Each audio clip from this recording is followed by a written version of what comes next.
আল্লাহ তাআলা কুরআনুল কারীমের মধ্যে বলেন, ওয়া মাকারু ওয়া মাকারাল্লাহ ওয়াল্লাহু খায়রুল মাকিরিন।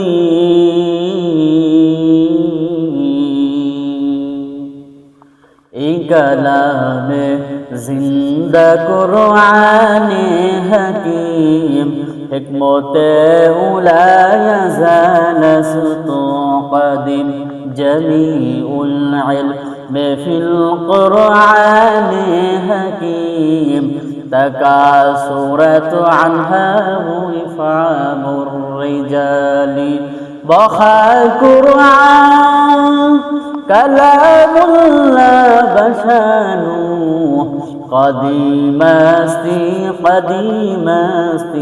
নুঈনু।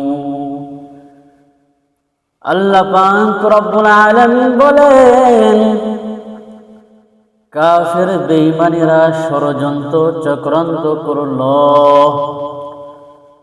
আমি আল্লাহ কৌশল অবলম্বন করলাম।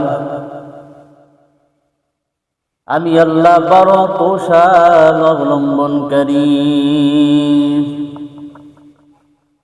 দুনিয়ার যত কাফের বেঈমানেরা আছে,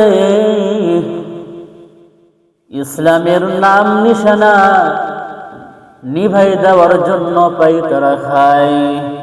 আল্লাহ বলেন, যতই বাহাদুরি করো ইসলামকে ধ্বংস করার জন্য, আমি আল্লাহ ইসলামের বিজয় দান করব, ইসলাম বিজয় হবে। যতই কাফের ইসলামের ক্ষতি করতে চাক না কেন, ইসলামের বিজয় পূর্বে থেকে হয়ে আসতেছে, এখনো ইসলামের বিজয় হবে। মদিনার নবী সাল্লাল্লাহু আলাইহি সাল্লাম যখন মক্কা নগরী জন্মগ্রহণ করলেন, সমস্ত কাফের বেঈমানের দল মদিনার নবীকে দেখতে পারে না, মুহাম্মদ পাগল করে হাসি ঠাট্টা মজাক করে। মদিনার নবী কালিমার দাওয়াত দেন,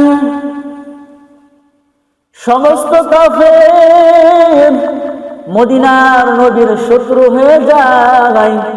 আপন চাচারা পর্যন্ত মদিনার নবীকে দেখতে পারে না। এর নবীর উম্মতের দাম, ওই মক্কা নগরী এত বড় জাহেলিয়াতের একটা যুগ ছিল, মদিনার নবী এসে পরিবর্তন করলো।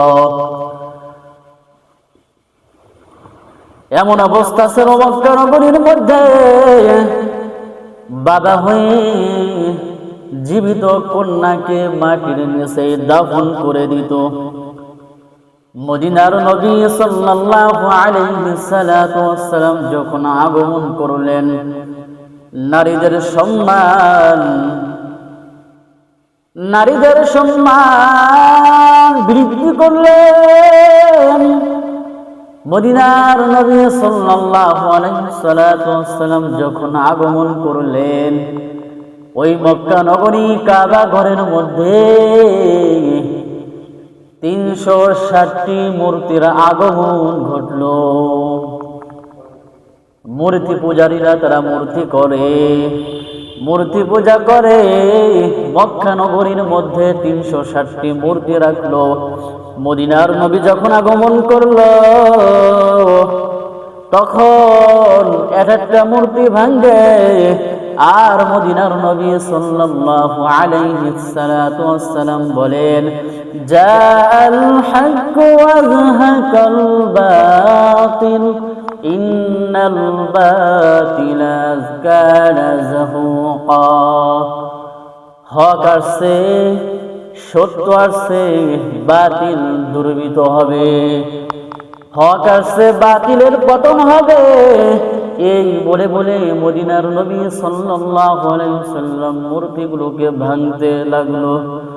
এর নবীর উম্মতের দাওয়াত, এই ইসলামের কত শত্রু আছে ইসলামের নাম নিশানা ডুবিয়ে দেওয়ার জন্য।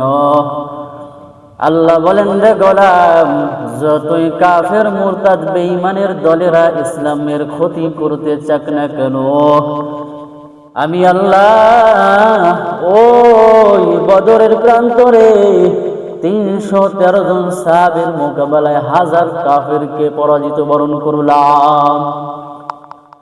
এত কাফের থাকার পরও 313 জন সাহাবীর সঙ্গে যুদ্ধ করে তারা পরাজয় বরণ করল। আল্লাহ বলেন, আমি আল্লাহ ইসলামকে উঁচু করব, ইসলামের ঝান্ডা উঁচু করব। এই ইসলামকে নিয়ে যতই বাহাদুরি করো, বাড়াবাড়ি করো, আমি আল্লাহ এই ইসলামের বিজয় দান করব। এরে নবীর উম্মতের দল, ওই আফগানিস্তানের মধ্যে তোমরা কি দেখো না রে গোলাম, টানা 14 বছর ধরে ধরে তারা যুদ্ধ করলো, নিজেদের ঘর বাড়ি পর্যন্ত বিলীন করে দিল, ঘর বাড়ির মায়া ত্যাগ করে যুদ্ধ করতে শুরু করলো। এক সময় আল্লাহ তাআলা তাদের বিজয় দান করলো। এখন সংসদ থেকে নিয়ে সমস্ত স্থানে ওই আফগানিস্তানের মুসলমান বসে আছে। আল্লাহ আল্লাহ ক্যা মুবারক নাম হ্যায়, আল্লাহ আল্লাহ আশিকু কা কাম হ্যায়, ইয়া ইলাহি তু মেরা গফফার হ্যায়, ইয়া ইলাহি তু মেরা সত্তার হ্যায়। আল্লাহ বলেন, আমি আল্লাহ তোদেরকে দেওয়ার জন্য প্রস্তুত কেন নেও না রে গোলাম? যখন তোমরা দুইটা জিনিস ছেড়ে দিলে